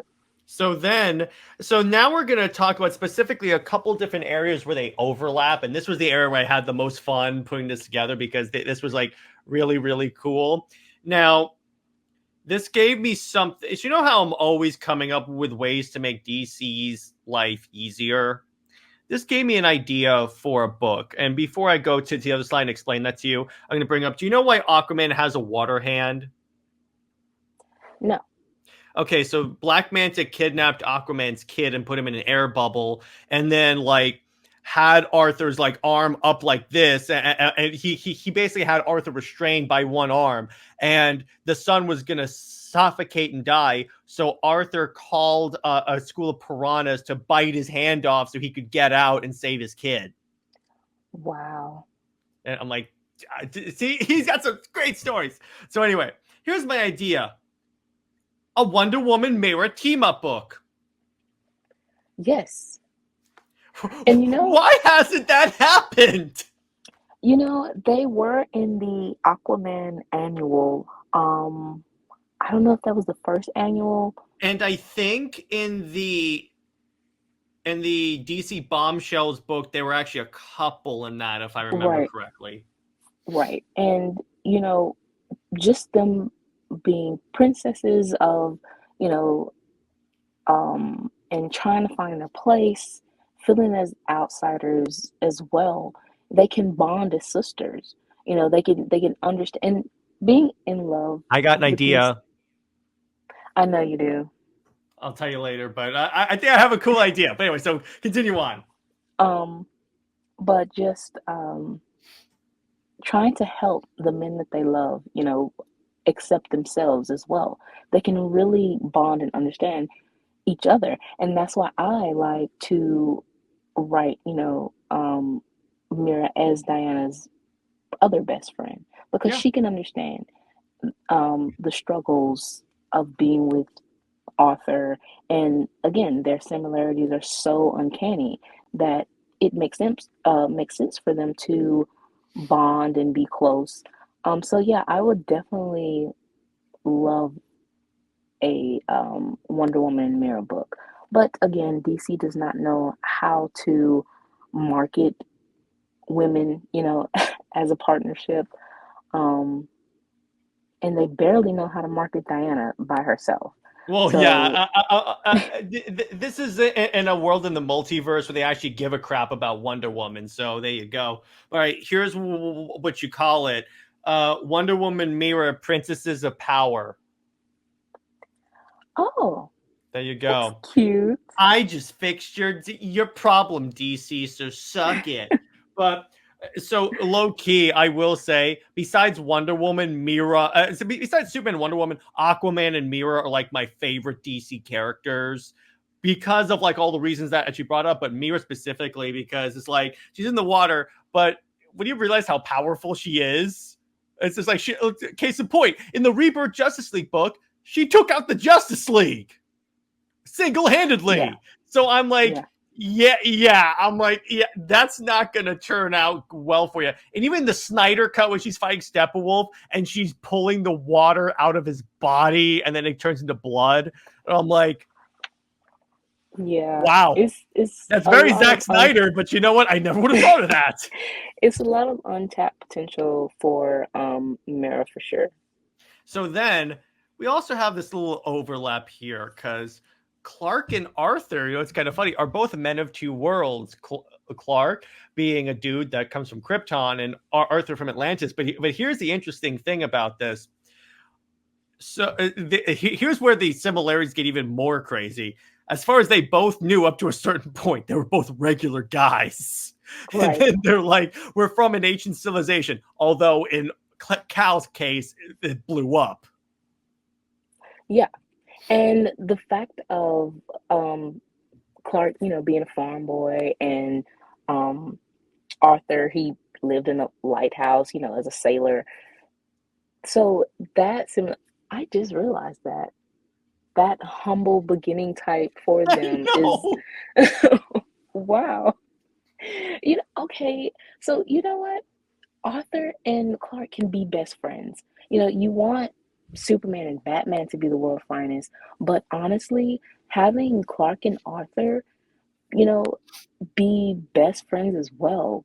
Plus, it That is makes such sense in our world because Clark and Diana are dating and later married, and Arthur and Mera married. It kind of makes sense at that point. Yeah. And you know what? We're really, every time we talk about things, it just brings up something. And now I cannot stop thinking about that. Like, oh my gosh. I had an idea about this today, and I'll bring it up later. But yes, I have two ideas. Suck it. But anyway, but Whatever. the reason why I have this DCAMU clip here, it's not a clip, it's an image, but it's of the clip. I like this scene when Arthur first meets the Justice League, and Mera talks about the possibility of bringing him to Atlantis, and Superman brings up the fact that he's from another planet and he would give anything to see his home again. Yeah, like you don't have this is a Superman that really cared for himself, for being an outsider and accepting himself. And he was longing for that understanding of his home world. You don't have that in post crisis because he's very much, again, the belittlement of Krypton.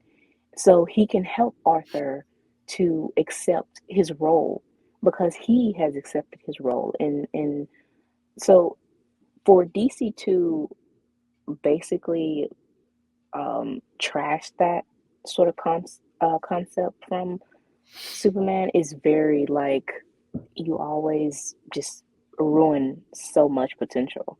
But yeah, I liked this scene from here, and I like that. Such a good movie too, and I love that soundtrack. That Arthur had the best soundtrack in the DCAMU. Fight me on that hill.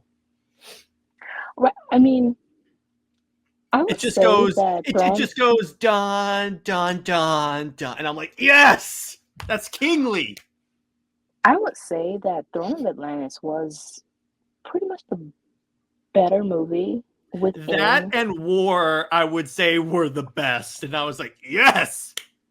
Well, and the fact that it features Super Wonder probably factors into that. In that A little case, you bit, a might as little well bit. throw in Justice League versus Teen Titans. Yeah. But anyway, and Well, by the way, before you ask, we will be doing a DC AMU breakdown of funnily enough, breakdown of this universe. oh God. It's going to be, I I can guarantee you what's going to be happening is that I'll be reading through PowerPoints, and whenever it's Brit's turn to speak, I'll just hear beep, beep, beep, beep, beep, beep, beep, beep. Yeah, you might as well just kind of like I'll just blank play me a out. bunch of beeps. That's a good point, Brit. It's going to be like C-3PO and R2-D2. Yeah, just blank me out the whole episode because it, it really depends on the slide or something that we talk about. But yeah, my But commentary is not for young ears. the other thing I want to bring up is that we'll talk about this when we cover the DCAU. Their version of Mera sucked. Like, she was like the stereotypical queen that didn't really do a lot. So I'm like, she freed the league in like one episode, but it wasn't like she was like the powerful queen that you and I have been talking about for the last hour and a half. But more on that on our, I think is it next week we're doing DCAU? Yes. Yeah. Okay. So more on that next week. So anyway, and by the way, I do love this image, by the way. I love this interaction. So a Superman logo, holographic logo pops up, and Diana goes, I have to head back to the United States. And then Arthur goes, funny how good his timing is. It's kind of like he's basically, first of all, it's just very over dramatic. I mean, the big S logo hologram It's kind of like you are going to get this message that you're needed back. But also, to say that it's good with its time, and it means that, of course, Clark is probably, hearing halfway around the world, and he's like, okay, the mission is done. I'm ready for you to come back home. So that was a funny little We thing. need to have that. We need to have a scene where that happens at one point. That would be hilarious. Just Clark being over dramatic and like, honestly, where did the hologram even come from? Yeah, I know. Like, It's not even looking like it's not even like coming out of anything or like being projected. It just boom. it just appeared. But yeah, that was So good. a cute little Mm-hmm. thing right there. And also just that annual itself, it really showed again how these um team ups should happen more often, that DC doesn't allow. I mean, Aquaman doesn't even have a book right now, and I which is odd. know. It's very odd because Well, do when you I know why that is? I'm going to explain to you why that is. Because so Rebirth happened and it was great by Dan Abnett. Fantastic run. Then Bendis came to DC and he brought in his friend Kelly Sue DeConnick. In case you're wondering who that is, she destroyed Captain Marvel at Marvel. So she took over the Aquaman book and basically sidelined Aquaman in favor of Mera, and the book freaking tanked. So that's why it's one of those things where, like, as soon as the book tanks, DC's like, let's give it a couple of years. But even now, it's like I mean, they did put out like a prequel book that came out like around the time of the movie for the movie. But still, I'm like, I kind of want there needs to be an Aquaman book. Every member of the Justice League should have a book. Well, then again, there is no Justice League right now. right, Because and that makes sense. but also, I mean, really, what kind of made DC so stagnant right now and pretty much on autopilot was trying to make 5G work. And I think that Jackson Hyde, I think, yeah, that's Oh his name. God, this was the I other think he thing. was. This is when they decided to share mantles. So there's two Aquaman in a book called Aquaman. Yeah. So I think that because 5G and trying to make like John as Superman didn't work out, Jackson, Yara, those plans, I mean, they pretty much did away with everything else just for this plan to happen. So, and then Aquaman's movie, I think the movie did good at the box office, but Two it was like they did. were trying to. Two did. It's just they were at that point they were too determined to leave the Right, DCEU. So let me put it this way: it did very well for compared to the others. right. So for you to, at first, I guess they were basically trying to do the whole synergy thing with DCEU, but that was abandoned. So the Aquaman book was abandoned, and I think the artist or the writer was Francis Menopause. I think he was doing an Aquaman book, and that has been shelved. So, I Oh, mean, come on. That would have been great. yeah. And that was supposed to come out, I think, right, you know, right before or right after the movie. So, yeah, DC and the decision making, the planning is just all over the place. They like headless chickens. Um, Well, yeah. So DC is the epitome of that meme where like where like there was no leadership and the underlings are like ah. That's a live feed of DC, ladies and gents. So continuing on, then we get overlap 4, and that's wrong thing. It's the idea that like Arthur, I do like this is one of my favorite parts of the Aquaman story is that she started off as like an enemy that was going to kill him, but ended up falling in love with him. Just imagine that. It's kind of Game of Thronesy. And also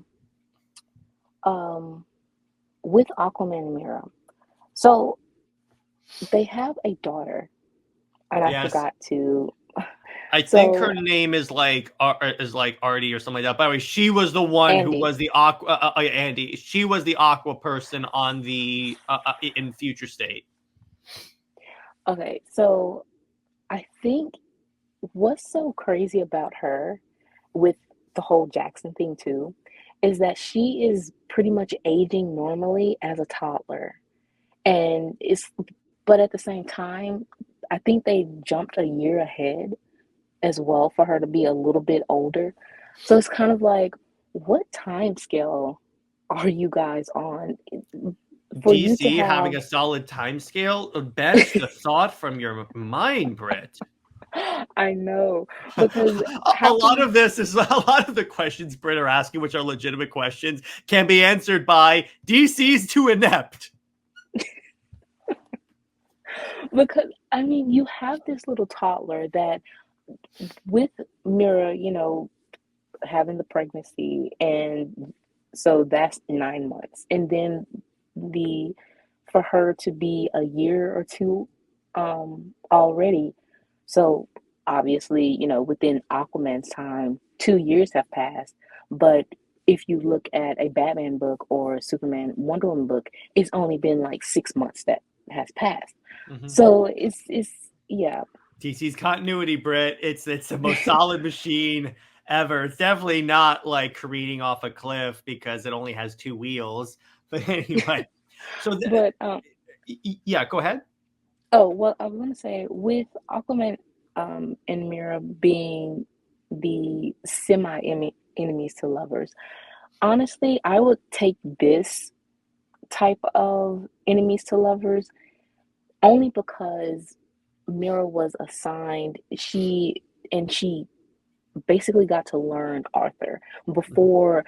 It wasn't so much as that she didn't have the attempt to kill him yet. It was the intention from, yes, but she didn't attempt to yet, and she learned him, learned from him, and that makes me lean more to that's why I said this semi enemies to lovers. Yeah, But any other, and the thing about it is like she was like fed propaganda that Arthur's this bad guy. Then when she meets him, she's like, "Wait a second, exactly, he's she not was evil."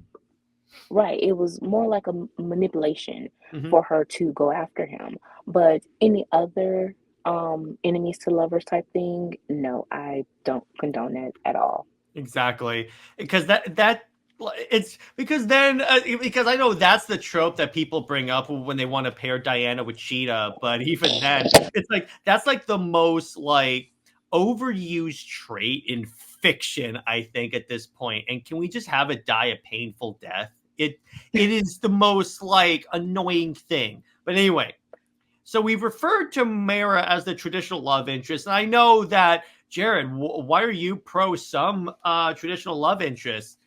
Because there are some that are good. For instance, Batman Catwoman, Green Lantern Star Sapphire, and Aquaman and Mera. Yes. But the thing is, what do they all have in common? Is that They're all superheroes. Mera, Superheroes. well, yeah, Jared, that was obvious. But honestly, they can, carry their own book, Mm-hmm. Yeah, that's true. Their brand is strong enough that if you actually do it, they can hold their own book. In fact, Green Lantern is so good right now. Yeah, and the thing is, with the other traditional relationships, you have where the female character is often set to the background, or that her relevance, Lois, is only if she is, the wife or the girlfriend. And so many of those fans want to bring up a book from the 60s. But what is the title? Superman's Girlfriend. That Well, is the plus title. Are you sure you want to use for your evidence a book where they thought it was a story idea to turn Lois Lane into a black woman? Right.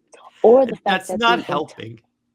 right. Or the fact that the entire premise of the book is for her to get into a lot of shenanigans for to basically manipulate Superman into marrying her. You Well, know, and not I only don't that, it's like then they had the Rucka book that just came out that flopped so hard. yeah, and honestly, it It was seemed like so bad.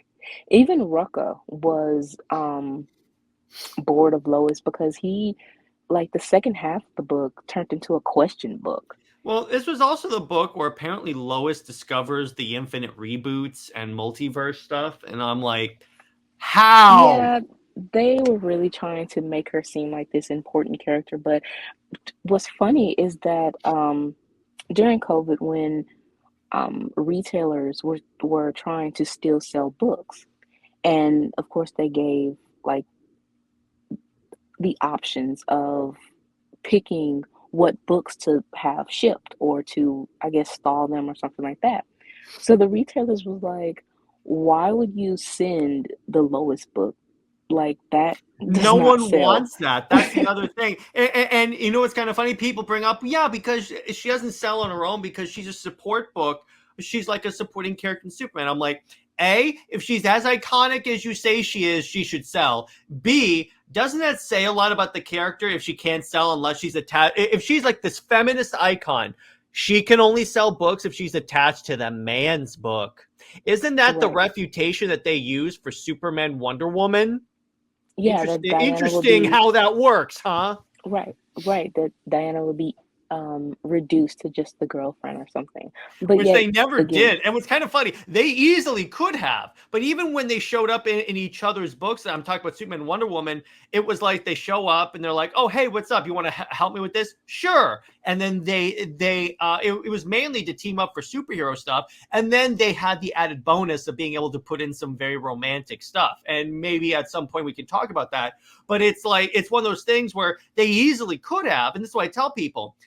If you have a good writer like Charles Sewell, you know how to get this to work. The other thing, speaking of Lois, I saw this recently. People were trying to bring up about how about how Grant Morrison wanted Lois with Superman, but I'm like, I read that run, and isn't that the run where he has Clark about to ask Lois out, but it turns out she has a boyfriend, so he just scurries away. I think that was the Superman book Well, too. either way, it doesn't happen the new 52. And I read that run. No, these are the same people that will read romantic stuff into Wonder Woman 10. So what do you expect? But it's like when Yeah. because I have the omnibus on my shelf. I read through that cover to cover, partly because it's my favorite run of the character, and B, because I actually, unlike most of comic book Twitter, I read the books. um, Right. it's like I read that. It was more like Friends, and that honestly did. See, here's another reason why to respect New 52. Clark wasn't with Lois. They could have easily spent so much time browbeating her, like we do on the show, or like relegated her to the side. But no, she was still part of the book. She was more like a close friend, and that can work too. Yeah, I mean, but again, even with her just being a close friend, they just still think that that is sexist and misogynistic for some reason. Even though she can't sell her own book unless she's attached to a man. I love that one. Yeah, That's like the most backwards logic I have ever right, heard. But right. anyway, so then you have the royalty status. And again, this is where you have like the idea of like Arthur and Mera and Diana understanding the role of royals. And I think this is why this is one of the reasons why the Aquaman book and the Wonder Woman book for Flashpoint were paired together, because of that similarity. And it was cool until well, actually no, the books were cool. It's the movie that ruined that, as I brought up in last week's episode. But the thing about this, and by the way, actually Flashpoint Arthur, I probably should have put that in there, but screw it, I'll go into it now. It's a similar story. It's what happened was, so he finds out he's an Atlantean. He shows up. And then he basically goes through a hellish boot camp where he's like trained and he's like hardened, and he kind of abandons his human heritage and goes full Atlantean. And this partly explains his like villainous turn in the Flashpoint universe. So they gave you a reason for that. Then the reason why Orm conspires with Penthesilea, I think her name is, Wonder Woman's aunt, is because Orm sees Arthur as a usurper, so he's trying to get Wonder Woman and Aquaman to kill each other. Yeah, when you explained that, Brit, your reaction last week when I explained Flashpoint Wonder Woman was my exact reaction when I read Flashpoint Wonder Woman. Because as someone that had previously only watched the movie, I'm like, what did you do, Jay Oliva? I mean, they really took out all the important knots, you know, within and the she book. did not kill Billy in the book. That was a different Amazon. Yeah, they really showed how, you know, and this is the problem. You can have different iterations of these characters, but when you are pretty much directly adapting certain stories, please, it doesn't have to be one for one. But at the same time, just do not go overboard with the changes to where your characters are not likable, or that Yeah. knowing that these, you know, these animated movies reach a far, you know, a vast audience than the comics can. So please, like, don't do that, especially with Wonder Woman, because it seems like so many people do not want to read her book, first of all. They don't want to even, you can Google her character and they don't even want to read that. So when you have, you know, the movies, or whether it's live action or animated, or you have the cartoon series, please have her, you know, how she is supposed to be likable, understanding, and respect her lore, and give time to explore, you know, her lore, because, like I said, people don't even want to Google it. And so Exactly. when you have like the DCAU, and that is the iteration that so many people have grew up on, and they think that's the only iteration of Wonder Woman, and it's mostly just being this cheerleader, you A know. simp for a man, mind you, and Right, literally one of the worst examples of mankind. right. So with you having her be like that, that is all a certain generation knows, and they think that that is what she's supposed to be. And So then you you have have to. artists and writers like Phil Jimenez that say, "Oh yeah, I like Wonder Bat because Wonder Woman should be with the bad boy." Oh my gosh. Yeah, When or I play heard nurse. that, my I shivered. Jid, Jordan, and I all shivered when we watched that clip. We're all like, did he really just, because this is Phil Jimenez, one of the guys that I think gets Wonder Woman, and he said that? Yeah, What? But and it's really weird. I'm sorry, go on. yeah, I was gonna say that it just really shows how the self-insertion Mm-hmm. is, that they care more still about Batman being this billionaire playboy or whatever, and they, even as writers, they are far more, I would say, attracted to that character.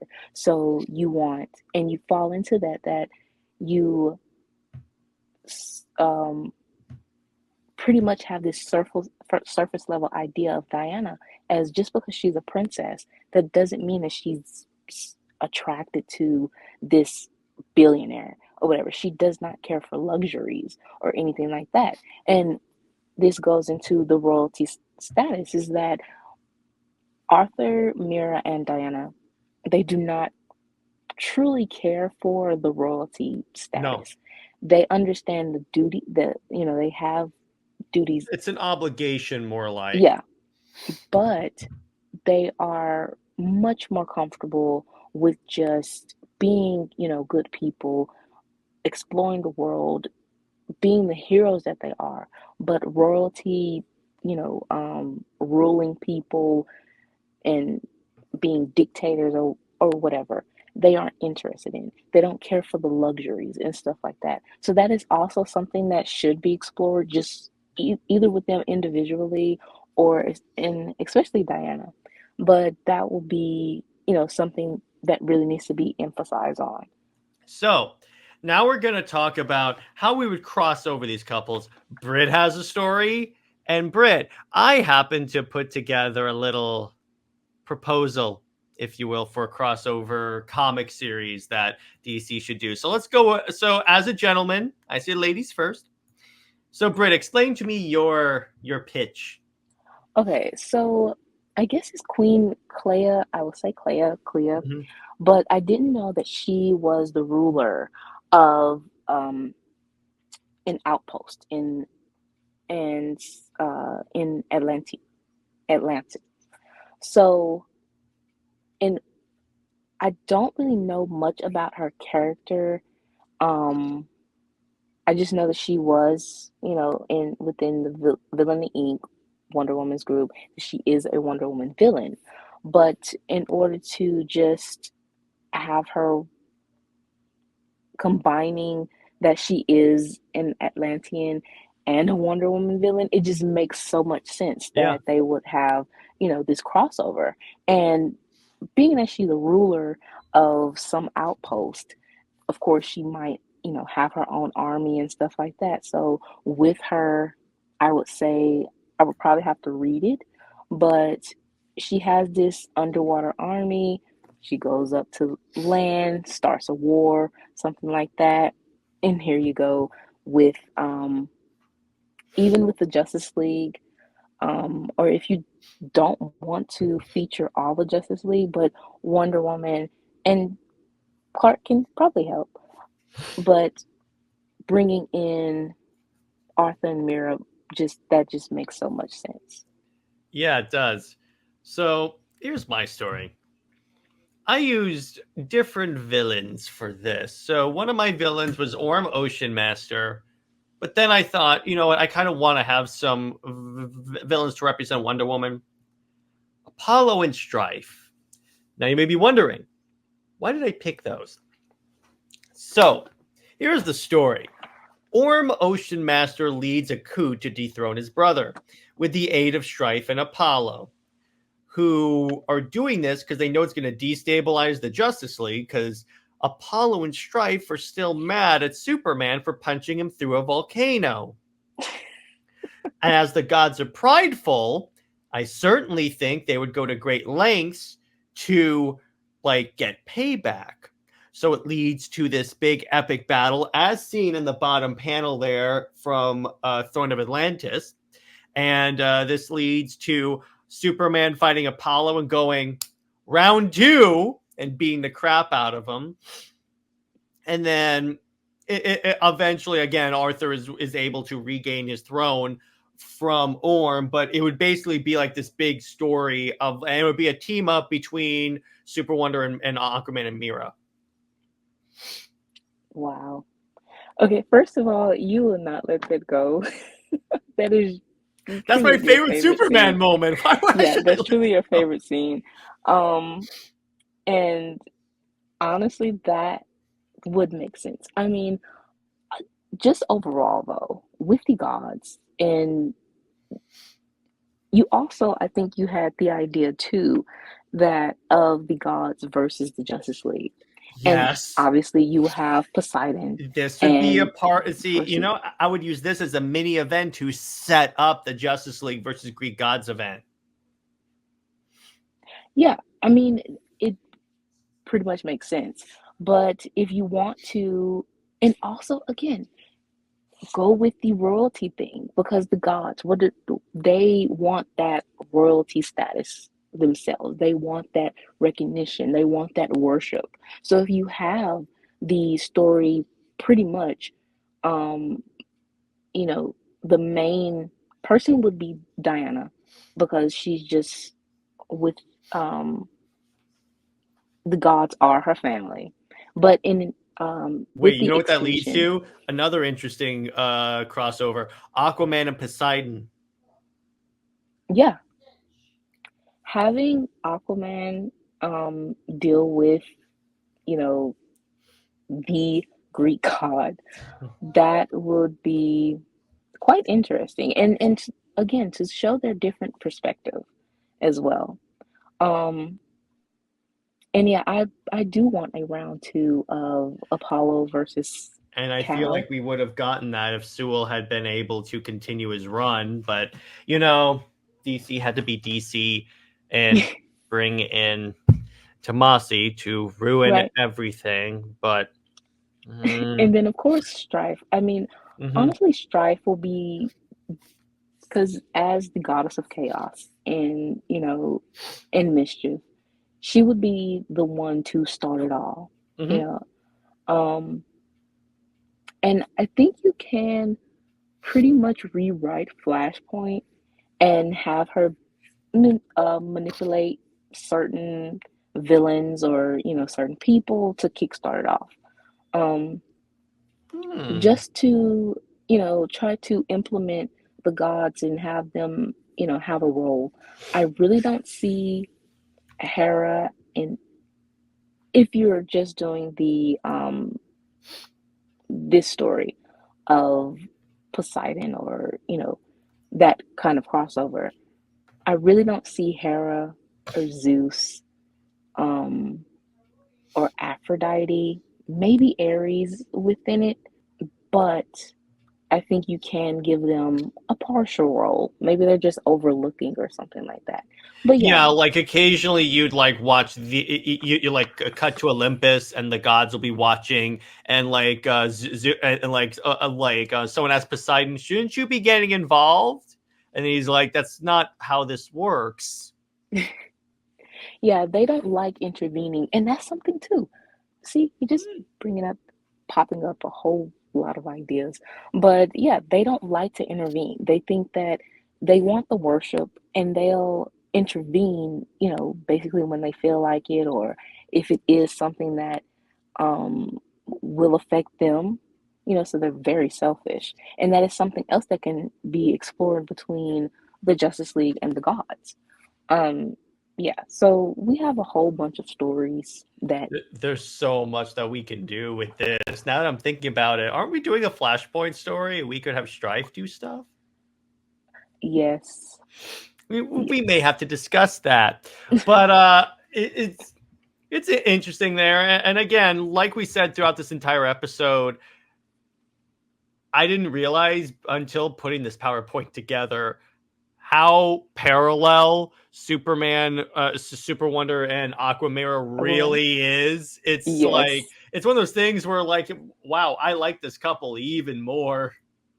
Yeah, and now I want a story. I want a book of team ups, of power couples, of, and especially them, because there's something really to explore about that, and really showing, again, I love cultural exploration and stuff. So having these two couples that exemplify that, of, acceptance of culture, of uniqueness, that is something that DC should strive for. But they are too lazy and everything, so we have to do it ourselves. And that is what we're doing. Yes, exactly. It's like that one meme from Avengers 2 where Thanos goes, "Fine, I'll do it myself." That's Brit and I. Exactly. Pretty much. That's partly why we did this show, because no one was talking about it, because no one will speak the truth. So Brit and I are like, you know what? We'll do it. We'll endure toxic Twitter people. Oh, yes. It, and even now there's actually a poll going on, um that they are voting on what New 52 books that they read Oh, and what they think of it. So, majority on Twitter has said they have not read a lot of the books from New 52. And it's kind of like explaining, okay, so of course you can't see who all voted, but the fact that you voted, you didn't read it, and yet you bash it, you're really telling off on yourselves. Then, second, there is someone did post of Superman and Wonder Woman, and they are, of course, saying it's bad. But they didn't When read the book majority did not again. read the book, so it's kind of I like, tell you, Britt, there was this story I posted in the Comics League Instagram long before I had co-hosts and stuff. I was like, okay, so Super Wonder versus Wonder Bat. Why? So people gave me reasons, and I go, well, in the Superman Wonder Woman book from the New 52, and then people legit said there was a Superman and Wonder Woman book from the New 52, and I'm like, yeah, it was kind of a big one. because they do not read comics. That's the thing, is Mm-hmm. that they talk most of comic book Twitter. I have, seen more and more of. They do not read the books. They do not pick them up. They just see panels or something, Or they or they just pirate. repeat. Yeah, or they repeat what's said. So if people have a problem with Superman and Wonder Woman, they will they think that that is a thing to do and jump on the bandwagon without reading the book themselves. And the fact of you have this Twitter poll showing that majority has not read the books, but yet these same people have so much to say about New 52 in general. It says a lot. And then for you to basically, say you have not read Superman and Wonder Woman, but yet you still say it's bad. It's kind of like, this is why DC is in such a bad state, because you have these fans that want what they want, but they don't want to give the support. And then if it's something that they don't like, they'll beep beep really loud. um, and and yet again, they haven't given what they supposedly don't like a chance. And then when they do read it, it's kind of like, oh, it's not that bad after all. It's like, well, duh, you haven't read it to see. You're just going by someone else's opinion that they haven't read it either. Or if they have, I've also seen some people that have read it, and it's kind of like they'll nitpick something. Like I remember when Tony Daniel, he posted a teaser of Diana zipping up her boot, and like the female fans, mostly Lois fans, had an issue with that. Like, she's just zipping up her boot, and you're having an issue. Um, or I would say the fact of Clark and Diana. Again, this goes back to the humanity thing, that you have to be clear.